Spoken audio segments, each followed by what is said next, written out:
All right, I am very excited to introduce my next guest on the Top Agent podcast. I'm speaking with Roseann Galvan, a sales and communications specialist who helps real estate agents become more successful through better human to human interaction. She just released her new book called Showing Superpower, the Real Estate Agent's Guide to Creating Bespoke Property Presentations, Faster Commissions, and Lifelong Clients.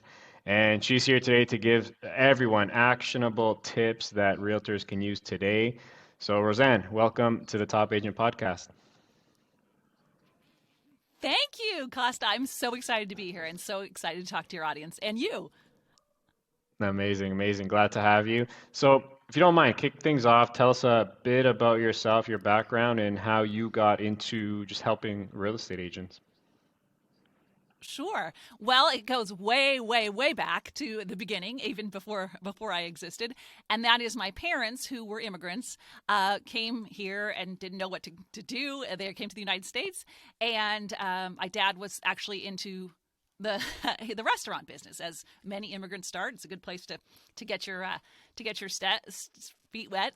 And he was really good at the relationship piece, and he was going to be all in the pizza business. That was his an Irish guy in the pizza business. Go figure, but you got to give it to the immigrants for going for it. So he was in that, pursuing it, starting to branch out to start his own business with a partner. And a friend of his said, "Oh, come along. I'm going to this seminar about real estate or something." And he wasn't really interested, but he didn't have a car, and his friend did. So he hopped along and went with him. And long story short, ended up building a significant portfolio in real estate, not only through sales, but also eventually buying individual and multifamily. But the big piece of it was the relationship. And he was really good at getting people to open up and trust him, and also really good at helping people see themselves in the home, whether it was a home that they were renting or a home that they were buying. And we're talking, the whole gamut from very humble, starter homes to significant homes that people purchase after working many years. And that piece of it was something that he taught me, because you're in a family business, especially if you have a big family. Everyone works in the business, right? So when he was working real estate, he was also buying properties, and I would help clean them up and fix them up and all that stuff.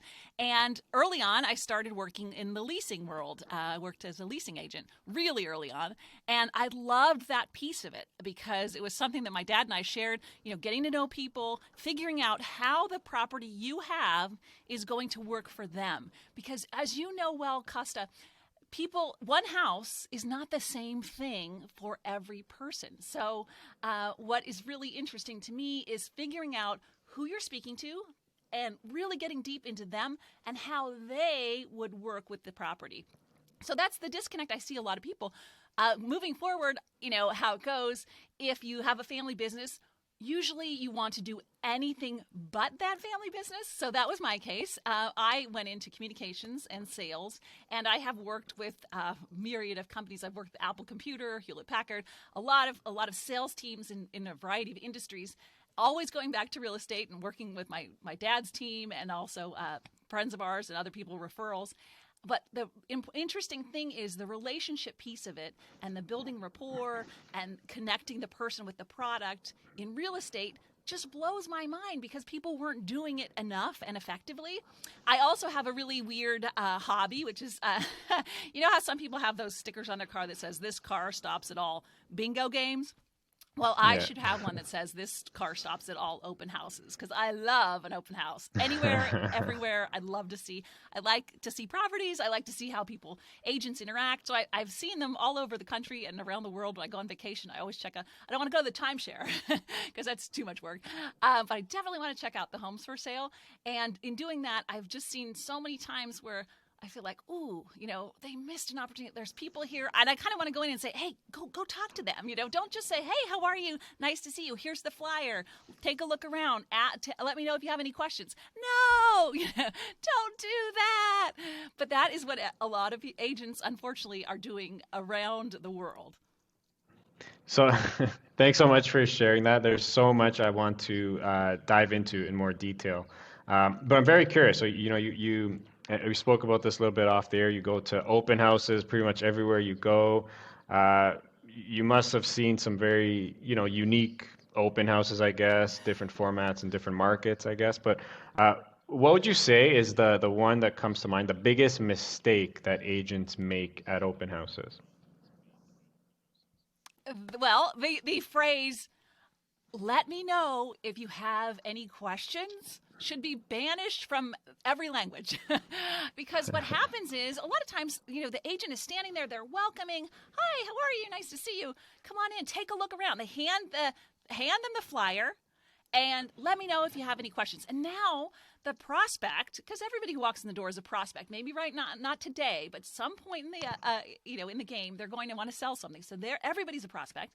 So they take the flyer, and now they have a disconnect. They're going to put their head down, they're going to look at the flyer, and they're going to walk around, and they'll probably sneak out when the agent's talking to somebody, doing the exact same thing to somebody else without even saying goodbye. So obviously, there's a lot of things we can do for getting their contact information, and hopefully people are sophisticated in that, having them sign in, all that. But more importantly is that rapport. You have that opportunity for an instant rapport. Find out, who are they? What are their names? What are they looking for? Maybe they say, and this is one of my I have 10 commandments on showing superpower, because this is what it's all about, developing your showing superpower. But one of them is that honor thy neighbors. People come into open houses, I just did. I did this on Sunday with my next door neighbor. We have a house for sale up the street. We went to look. We said, "Oh, we're neighbors." Well, who cares if they're neighbors? Because guess what? That house may have, especially in many the reality of market conditions throughout North America at this point anyway, is there's no inventory, right? So if we had gone in there and the agent had built some rapport with us and said, "Oh, great! What's the story? Would you consider selling if you had the right price?" Because what's going to happen is they're going to have multiple offers on that property, and if she had built a rapport with us, how does she know I wouldn't sell? But it's missed opportunity. It's that instant connection when they walk in the door. Find out who they are. If they're not a client today, they may be in the future, and don't miss that opportunity. If you have them there, build a relationship. Love it, love it. Relationship, another topic I obviously want to get into, and you touched on it a few times. Almost every, or not almost every realtor and expert I speak to on this podcast talks about relationships in one way or another. That's by far the most common focus among successful realtors, is the focus on relationships over transactions. So what are some tactical ways agents can just build better rapport with their prospects, their clients, and all the above? Well, this is not going to be the sexiest answer, and most agents will not really want to hear it, but you need to shut up and listen. Because what happens is agents tend to have their own agenda. They want to get this property sold like fast, keep it going. Slow it down and engage your ears and not your mouth. Get your prospect talking. Listening is the basis of relationships. And too many times we want to go from A to Z without all the necessary steps we have to do to build rapport and build relationships. So slow down and listen. And how do we do that? We ask questions. Ask a question and then stop. Listen to the answer. If you want to go the extra step and really engage the person and endear them to you, listen and take some notes on what they're saying, because they're giving you valuable information when they're telling you about themselves, where they commute, where the kids go to school, all these things. They're going to be important factors when they're making the buying decision. But you have to ask the questions and then not like, "Oh, great, you go to this, on to the next question." Ask them, then be quiet. Listen to them. Let them speak. A lot of times, especially when you're talking about building initial rapport, and I always tell people, have a pre-show conversation with the decision makers, ideally separately. So in other words, if you have a traditional, a couple per se, whatever way they define that, if you can talk to the members of the couple, each of them, separately, individually, have a private pre-show conversation with them, ask them, what are their motivations? What do they really want? A lot of times the public reason for moving is not necessarily the real motivator. And the way you find that out is separating them and having conversations. agents say, oh, wait, I don't have time for that. You do, because you can tell them, oh, I'll meet you for a cup of coffee on the way into work. We're talking 10 minutes here, but this can be such valuable 10 minutes. 10 minutes for each of the two major decision makers, 20 minutes total. Now you've found out really what's driving them, really what they're looking for, what their hot buttons are. You've taken notes. Now you have a recipe for how to sell to them because you know exactly what their real motivating factors are. Yeah, I love that. So, are there any? I get the whole listening. That's fundamental, I think, to building proper relationships. Are there But not any fun, fundamental without the fun. Yeah.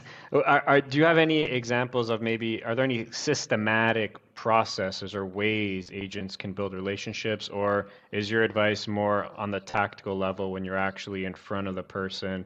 Like, for example, systematic ways like text messaging once a week, or emails once Right. a week. Well, sure.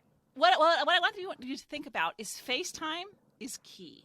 So what ends up happening is we get there are so many, as you know well, talking to different experts, there's some great programs out there for follow-up and lead gen, all these things. Really great. Okay, then those are good. Use those tools. But remember, the most important part is the human factor. So here's what I want you to do. I want you to think about, instead of text messages, which are great, yes, they have their place, I want you to think about FaceTime. So ideally, if you're calling them, doing a video call, people don't always like that. You don't always want to barge in. So send them a video, quick video messages. They see you, they start to realize it's so much more impactful than a text message. So just a quick, and it doesn't have to be, beautiful thirst trap. No, it doesn't have to be that way. It doesn't, just like grainy and quick on your phone. You're driving, don't do it while you're driving. But you're at the property or you're checking out property. Send them a quick video message, video text, because they're going to recognize that you are a person, and that helps you build the relationship way faster than just the words on their screen. So people connect eyeball to eyeball. That's the ideal. So either video chatting with them, which is ideal, but not necessarily easy for the person to do, but you send them a quick and dirty video message. Even if you send one a day. I also like people to think about a frequency. So you don't want to overwhelm them, but you do want to stay on top of mind. So I don't like to give a formula, because every showing situation is different. You may have really anxious first-time buyers. They want a lot of hand-holding. So for them, you want to contact them multiple times a day, even when you're really looking for properties. Say, here's what I'm looking for. Here's what I have lined up. Send those via video message. Send a quick video message, quick and dirty, multiple times. You have somebody else who's more sophisticated. They have a lot going on. They don't want you to bug them every day. But how do you do that? You find out by just listening to them, seeing what their tone is. Is there real urgency and they want a lot of hand-holding? Okay. Or are they pretty confident and they just want just the facts? Let them set the tone. It's not one size fits all for any of this. It's per person. It's per prospect. Yeah. You really want to think about letting them dictate how you're selling to them. I want to ask, so your new book is about how agents with masterful showing skills can sell more. Can you dive into that? Give us some high level on what you mean by that. Well, I think what happens is people get so distracted by, as you know, this can be such an overwhelming industry. There's so many different parts to it, right? A lot of moving parts. But my important point to get home to people is that you have to master the art of showing the property. And that's not one size fits all. That is personally customized based on the buyer and at this point, the prospect. The prospect will dictate what you're going to show, in what order, what features you point out, how you engage them. If they have children, you really have to make a point to get everybody who's going to be a decision maker involved, and you customize your approach to meet their needs.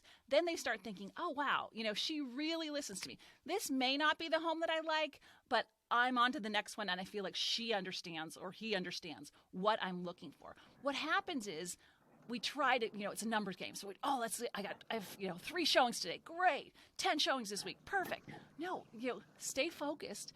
customize, take your time. Sometimes you'll show them a few less properties, but you will show them properties that really meet what they're looking for. Exhaustion is key. What happens with agents is we don't realize this is a huge stressful situation for so many people that they may not, after the 15th showing, it's like, oh, forget it. You know what? My house I've got now, it's starting to feel okay. As we know, there's a lot of pent up demand. People are staying in their homes, not necessarily because they love it, but it's such a process. It's such an ordeal. I have to go through this process. I really don't want to do that. So what we want to do is being really focused, and we have what I'm talking about is bespoke showings. So it is customized to every member of the family, the things you're pointing out, the order of the showing, what the questions you ask them, the things you tell them to touch. I really like to get people to engage. It's a sensory approach to selling, because if you can engage their senses, you'll have more impact. They'll remember it, and they'll also pay more attention, because if they've looked at 3 homes, at the end of the day, it's hard to remember, but if you've engaged their senses, they'll remember a lot more. Their recall will be much more significant because you've gone out of your way to relate the things that will be interesting and appealing to them to your actual prospect. Got it. So, I'm curious to ask, and you touched on it, right? In North America, low inventory, so it's definitely like a seller's market, very tough for buyers. So what do you say to the agents who are really stressing and struggling to buy that home or get that home for their client? How do they get or create the time or to customize this approach to showing that you're talking about? Is there like a process for this, or can you give us maybe an example of a customized approach to the showing? Sure. So when you first meet with a group of prospects, and it maybe you've met them, you're holding you're holding a house open for another member of your team, and somebody comes in and they're not interested in that, but they'd like to see some properties. So, okay, great. You're going to they're now your prospects, right? Everything's fine. You've followed the protocol in your office. So you have an appointment to show someone.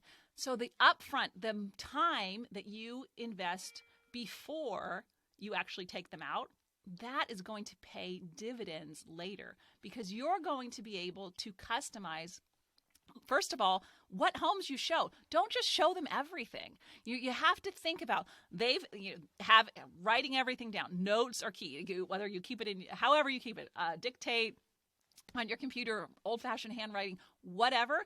Taking notes of everything they express interest in, the things they like. I just just write one word, plus, minus. If they say, I don't like this big yard. Okay, yard, minus. So now just taking some quick dictation.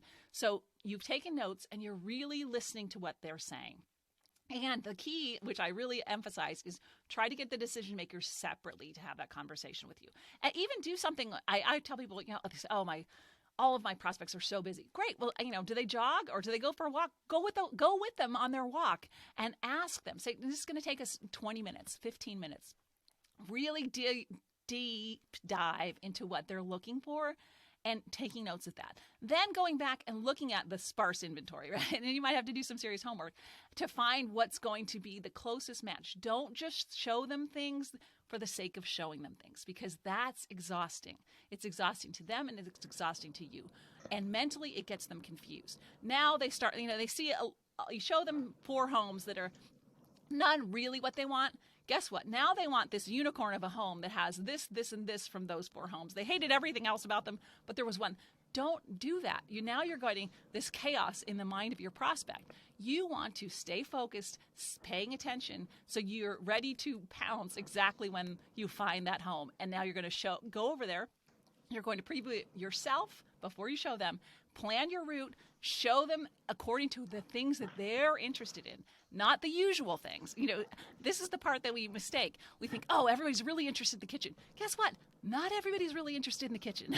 So you don't have to spend the same amount of time with every group of prospects in the kitchen, because they may not cook at home, or they cook only on occasion. Whatever. They're interested in the dining room. So if you spend the time, invest your time and theirs up front before you begin the process, and then taking notes the entire time. I'm a big advocate of clipboards. Just a quick note. They touch something. You point something out, and they really respond to it. Okay. By the end, you will have a file on these people, which, by the way, you're going to keep because now you're going to get lifelong clients. If you're really interested and you're very responsive and you're finding them what they want, they will come back to you. This time they'll buy, and the next time when they sell and buy again, they're going to come to you because most people are not investing that time. Yeah, love it. Makes a lot of sense. Yeah, it's so fundamental, right? Listening, back to listening, and just relationships, like really focusing on the client, the prospect, to really build that genuine rapport in that relationship. I think that's the key theme here. Is what I'm gathering. Yeah, and unfortunately, it's very easy to get pulled in lots of different directions because we know there's some great stuff out there, a lot of bells and whistles, right? Listening is not always what people want to do because they spend so much time. It's not about you. Like if nothing else, like it's just not about you. It is about your prospect and focusing on them. It's that's the real trick. If you can do that, you can survive and thrive. Yeah, love it. So I'm curious to ask, you say that the word tour should be outlawed in the real estate industry. So some might think that's a little extreme, but so what do you mean by that exactly? Okay, so here's what I think. So when you think about a tour, you think about a tour guide, right? So there's a group of people, wherever you are. Let's say we're going to the Louvre. We're going big.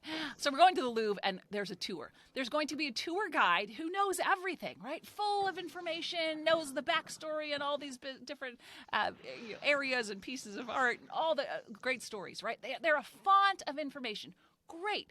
And guess what? The people on the tour, they follow along. Right? And they listen to the tour guide because the tour guide has all this great information. That's great. Maybe they'll get to ask a question, but they'll probably not because this person knows all the information. So they're just going to stop and listen. And they go along and passively nod, and the tour guide points things out. Oh, okay. And maybe they have a little chat with their friend who's with them. But it is a one-way conversation. The tour guide is the expert. They know everything.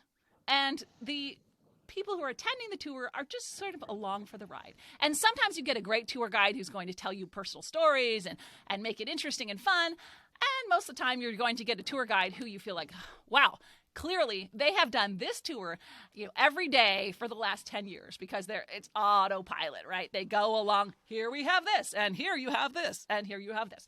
We don't want that approach. We want customized presentations. We want the people on the tour to be more important than the tour guide. So we're going to get rid of that whole concept because we're going to focus on the buyer, focus on the prospect, the one who's there to make the decision.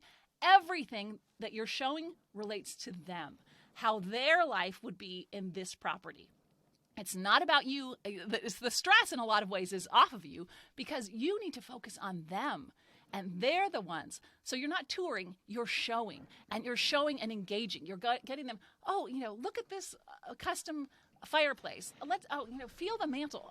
Just getting them to interact with the property. Go ahead and open those cupboards, and you can see there's ample storage space. Okay, you give them a little directive, and now they're engaged with the property. They're going to open the cupboards. They're going to take a look. They're going to do what you tell them to do, and they're thinking in terms of, how will my life be in this space? Does this space work for me and for my family?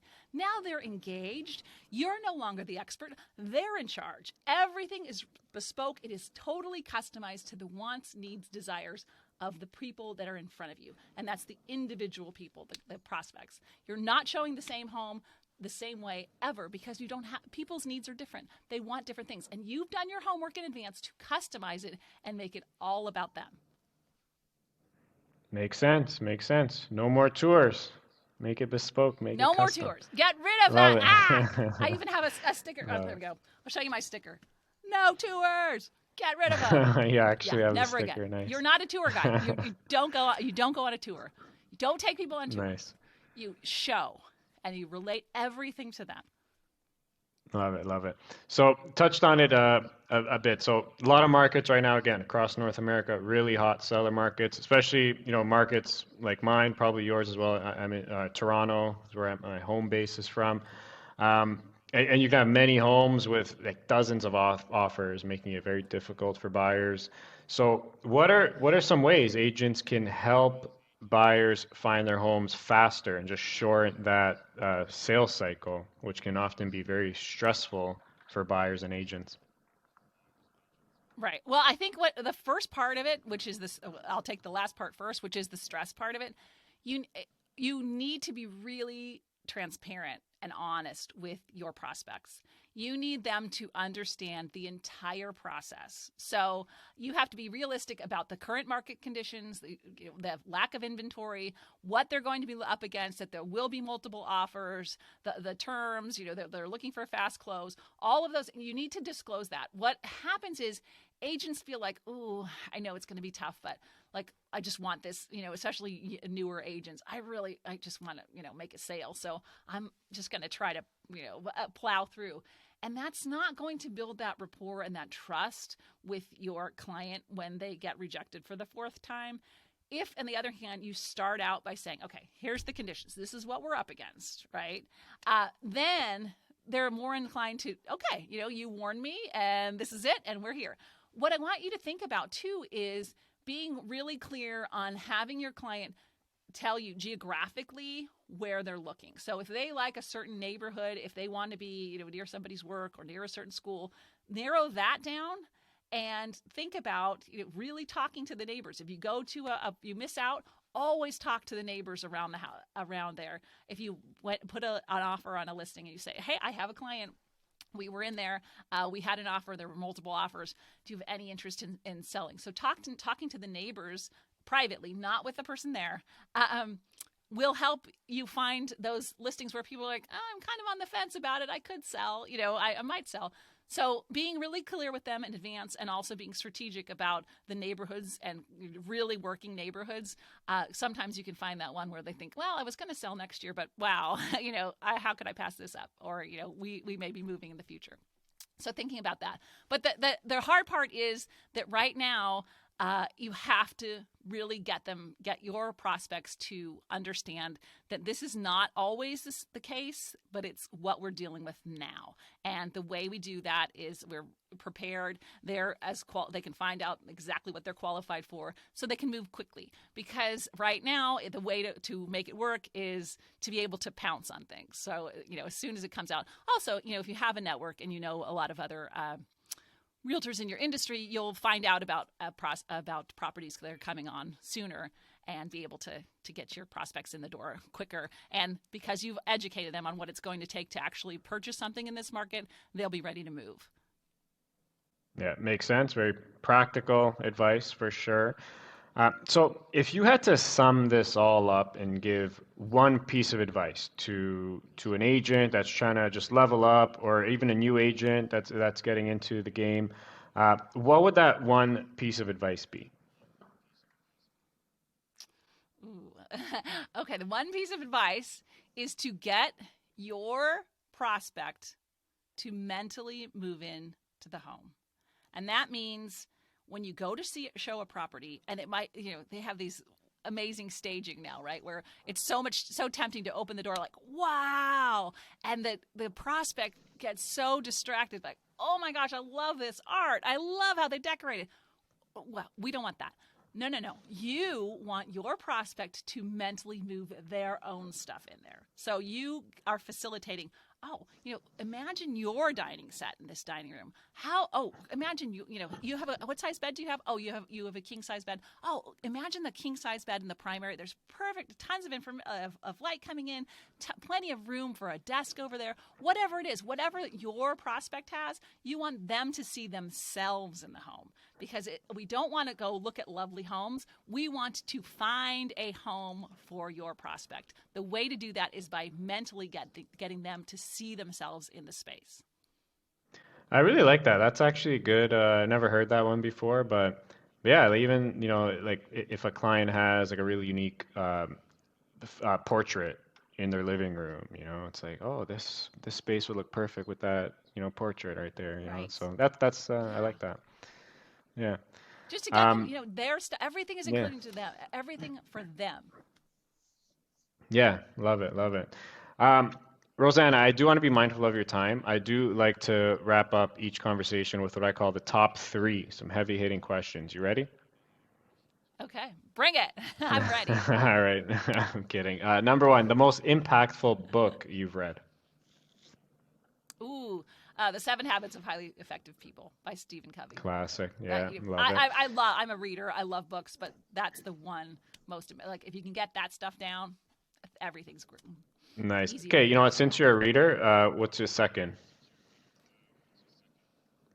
Ooh, my second right now is I'm going to forget the author, but I could run out and get it. It's okay. We can Google it right now. Yeah, we know it. Finding Your Why. And what's his name? Finding Your Why. I can think of his name. I mean, I could. Anyway, find your why. Like if you can find your why, you can go on and conquer everything. Also, Love another it. one. This is the other one. Clearly, Yeah. I have Give multiple it. books going at the same time. This is an old one, but really good. I just picked up Measure What Matters. And the guy's he's from Kleiner Perkins. He was venture capital. Really interesting. He actually has a John subsequent book which I Doerr. haven't read yet about. Yes, classic. Yeah. Read that, or listen to Nice. the Okay. audio. Actually, it's great audio as well. Perfect. Perfect. Awesome. Thank you for those. Number two, your favorite vacation spot. Oh, that's a tough one. I love to travel and I love vacation, but I'm gonna have to say Mykonos. Just food, weather, Nice. people, everything. Yeah, bring it. Love it. Love it. Have you gone to an open house in Mykonos? Ooh, that's a good question. I went to a kind of an what I thought was an open house, which I think ended up, I think they were leasing, but I thought it was anyway, they were very friendly and we had a good time. So yeah, I've seen property there, but in Nice. kind of not officially an open house. I have viewed property there. Nice. I'd Nice. love to So, be there, by the way. oh yeah, me too. And so this question is usually for realtors, but if you can go back, what's the one thing you wish you knew when you were just starting out in this business helping realtors?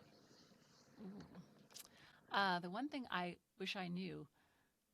Well, I think if early on you don't really understand the cyclical aspect of the business. So I wish I would have understood that better to better be able to explain to people that you alter your approach according to the cycles of the business. I just that part of it that takes some time to get your head around. Like you hear about it, but you don't really understand it until you've lived through a couple cycles. And you're like, okay, this too Yeah, shall pass. Whatever it is, it'll change. for sure, for sure. Great. Awesome. And Roseanne, if someone wanted to learn more, find you, find your book, buy your book, where can they do that? Sure. Well, we're just putting up on Amazon.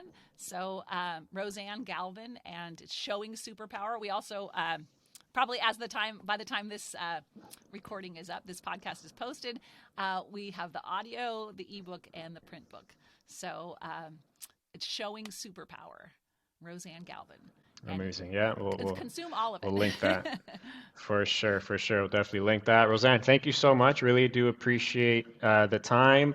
This was a very great conversation. I think everyone listening is going to get a ton of value, so I really do appreciate it, and hope we can do it again sometime.